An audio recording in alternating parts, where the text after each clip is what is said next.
think it's 20, because it was 2010 and that's about that time. Because, Your Honor, in the previous... When the Bangko Sentral and AMLA team asked for records of certain bank accounts which are denominated politically exposed people,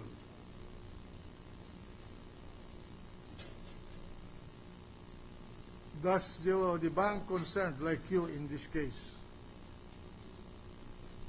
require the team to sign a receipt for the records that they require? I am not certain, Your Honor, because I believe all of the records that we provide to the Bangko Sentral is acknowledged by them. But in this particular case, the Bangko Sentral was not inquiring about deposit because they never do. No, inquire. But I'm talking of the AMLA. AMLA, Your Honor. Because AMLA is involved precisely to look at deposits. We have no record, Your Honor, of But having... do they issue an acknowledgement receipt for the documents that they receive? We have no record of having turned over the documents, Your Honor. I'll clarify my question. In this particular case of the records, bank records of Chief Justice Corona in the Katipunan branch, when they were required by the audit team of Bangko Sentral and AMLA for examination, did the team issue an acknowledgement receipt that they received these records for examination? No, Your Honor. Are you sure? At least from the records that I have reviewed. They have not, your office did not require? No, Your Honor, because we only show the required information like the signature card, and we do not provide unless it is required, and which is they have a... Did they not require? Did not the team require the presentation of the folder that was given to you? We do not have it on a record, Your Honor. You do not have any record? About acknowledging. What records in that folder, if you remember, were required by the Central Bangko Sentral and AMLA audit team to be submitted to you for examination? I can only, based on the information that we have, there were about 6 accounts that were... No, I'm talking to you about what they required. I do not care about how many accounts I do they not were know. examining only for this particular case. I have no information about that. Did they require you to submit a record of his bank deposits, local currency deposits, as well as foreign currency deposits in your bank? I cannot say right now, Your Honor. We will have to check all that. Because all that I did was I reviewed the overall findings. There is separate finding for the Bangko Sentral, yes, but, and separate for the yes, but you told me that in this particular audit, they asked for the records straight from the Katipunan branch. From our head office, Your Honor. From you? Not from me, from our compliance office. The compliance officer was the one asked to provide the records for examination. Yes, Your Honor. Who was the compliance officer of the Philippine Savings Bank? That was at the time this special audit was it a special audit?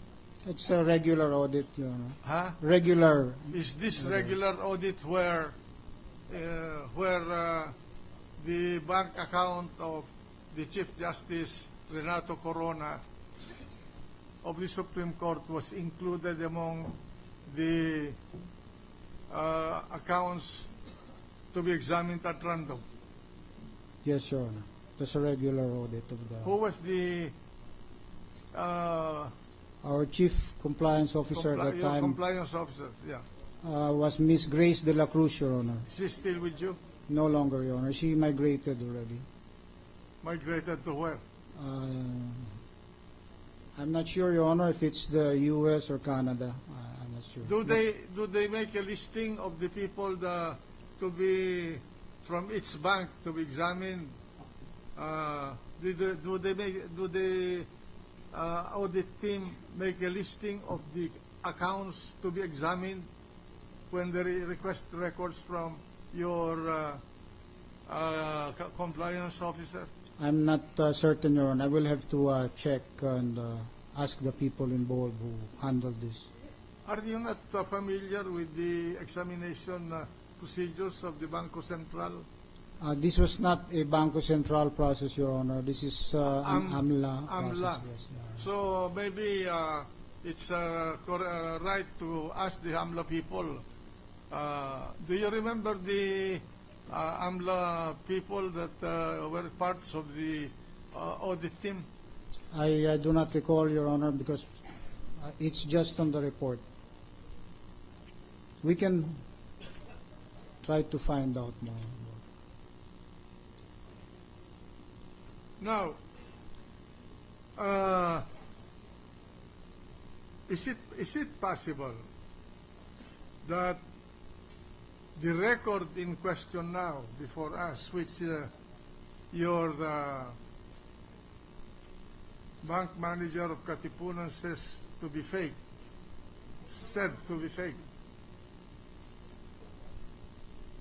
was accessed by the audit team of the Banco Central and AMLA in this particular audit that was done sometime in September to November, if I remember your period, 2010?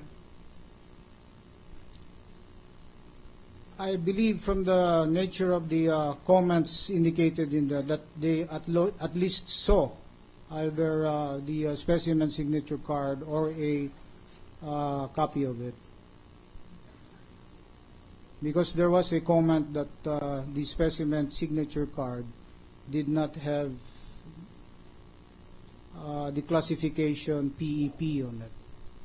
What do you mean? It was not accessed by the team, or was it accessed by the team? Just from the information that I saw on the examination, I believe they saw the who are they? That's so. The AMLA examiner, Your Honor. They saw just what? One person. They saw what? That the specimen signature card did not have the tagging PEP, because we were being... The tagging PEP? Yes, Your Honor. In what account? On the specimen signature card of Chief Justice, Your Honor. They did not see that the tagging of PEP in that signature card of Chief Justice Corona. Yes, Your Honor. In other words, the audit team of Banco Central and AMLA that did the audit sometime in September to November of 2010 actually examined the records of Chief Justice Corona. I believe, as far as the signature card is concerned, Your Honor, yes. Yes, and that is precisely the document that is in question now, a supposed copy of which is attached to the supplemental request of the prosecution to this court for a subpoena duces tecum. I cannot certainly say that, Your Honor, because I was not there, but based on the nature of the comment, they at least saw a signature card, and that was the exception. I will cited. reverse the question. The original document that has been requested by some members of this court to be produced by you here for a comparison with the alleged document from your bank attached to the supplement.